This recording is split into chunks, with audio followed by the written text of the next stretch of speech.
So hey welcome to my new blog. तो कैसे हैं आप लोग। इस ब्लॉग में जा रहा हूँ मैं एक चैप्टर पढ़ने, जिस चैप्टर का नाम है रिप्रोडक्शन, यानी जीव में जनन कैसे करते हैं। तो वो चैप्टर मैं आपको दिखाता हूँ। लोग उसको पढ़ना चाहते हैं पर लोगों के मन में जो नेगेटिविटी होती है, इसलिए चैप्टर ये लोग अधिकतर पढ़ना पसंद नहीं करते। टीचर पढ़ाता है पर टीचर भी शर्मिंदा हो जाता है, क्योंकि लोग जो बच्चे हैं उनके अंदर बहुत नेगेटिविटी होती है। तो दिखाता हूँ वो नेगेटिविटी क्यों होती है, आपको मैं दिखाता हूँ इस चैप्टर के अंदर खासियत क्या है। जो बंदे नेगेटिविटी लेके बैठे रहते हैं कि इस चैप्टर का मतलब ही ये है, इस चैप्टर का मतलब अरे ये तो विज्ञान है भाई, ये साइंस है, साइंस तो पढ़ना पड़ेगा ही, साइंस तो मैन है, साइंस तो पढ़ना पड़ेगा ही आप लोगों को। आर्ट्स लो कुछ भी लो पर साइंस तो मैन है भाई। अगर आपको मन नहीं है साइंस में तो आप आर्ट्स और सोशोलॉजी और क्या नाम है बायोलॉजी वगैरह ले सकते हैं, पर साइंस बहुत महत्वपूर्ण चीज़ है कि साइंस आपको आगे ले आ सकती है। साइंस मतलब साइंस से बहुत कुछ हो चुका है, साइंस ने बहुत कुछ करके दिखाया भी है। तो ये साइंस का ही चैप्टर है, जिस चैप्टर का नाम है रिप्रोडक्शन, जो 10th क्लास का सबसे आसान चैप्टर है। पर बच्चे इसमें नेगेटिविटी रखते तो टीचर इसको पढ़ाने में 2 से 3 लगा, जो एक दिन में ही चैप्टर हो सकता है क्योंकि इतना आसान है। और ये इसके क्वेश्चन आंसर और ये पैरा मतलब ये चैप्टर भी बहुत छोटा है। तो मैं आपको दिखाता हूँ बच्चे क्यों रखते हैं इसके अंदर नेगेटिविटी, तो मैं आपको दिखाता हूँ इसके बारे में। और से जो मेरा 11 तारीख को जो एग्ज़ाम है साइंस का, उस एग्ज़ाम में प्री बोर्ड में तो ये चैप्टर भी आने वाला है।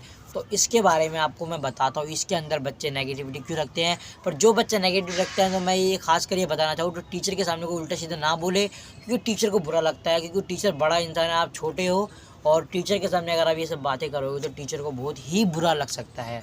तो मैं तो ये कहूँगा आप लोग इसके सामने ऐसी बातें ना करें। मैं आपको दिखाता हूँ इस रिप्रोडक्शन चैप्टर में इस नेगेटिविटी क्यों रखते हैं लोग और क्यों रखते हैं ये नेगेटिविटी बच्चे। देखते हैं रिप्रोडक्शन चैप्टर में, दिखाता हूँ मैं आपको, आइए। तो दिखाता हूँ मैं आपको उस चैप्टर में क्यों बच्चे रखते हैं नेगेटिविटी। तो देखते हैं।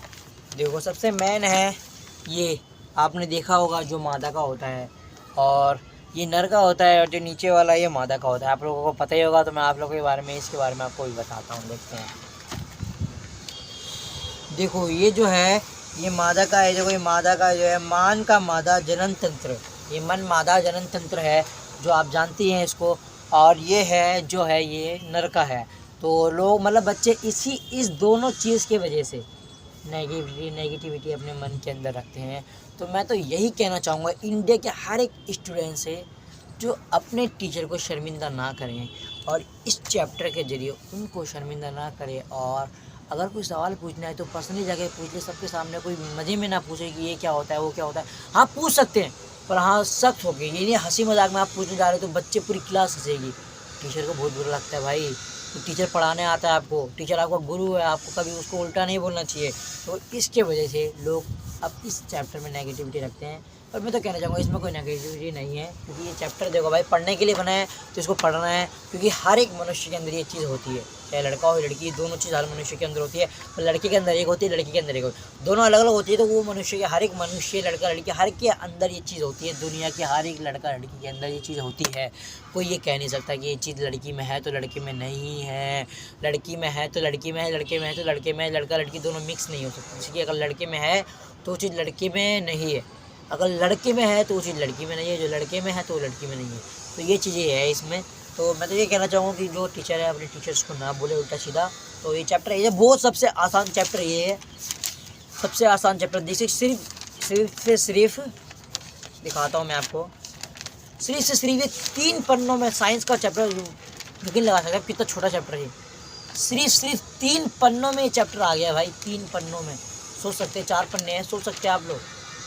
तो चैप्टर होते 16, 17, 20 पन्नों में, पूरा आधी बुक में भी एक चैप्टर चला जाता है गाइस। और ये तो 4 पन्नों में चैप्टर है, तो आप सोच सकते हैं कि इतना छोटा चैप्टर है ये। तो मैं तो ये कहना चाहूँगा, तो मैं ज़्यादा कुछ नहीं अब तो जा रहा मैं पढ़ने के लिए, क्योंकि मेरा 11 तारीख एग्जाम है। तो मैं दिनचर्या आपको दिखा रहा हूँ। मेरा सेंटर ज़्यादा दूर नहीं पड़ेगा, क्योंकि मेरा स्कूल में प्री बोर्ड होगा। तो मेरा फरवरी में जो सेंटर पड़ेगा वो मैं आपको दिखाऊँगा, ब्लॉग के साथ आपको दिखाऊँगा। तो बाय बाय, मिलते हैं नेक्स्ट ब्लॉग में। Bye watching, bye bye. तो मिलते हैं नेक्स्ट ब्लॉग में, बाय बाय।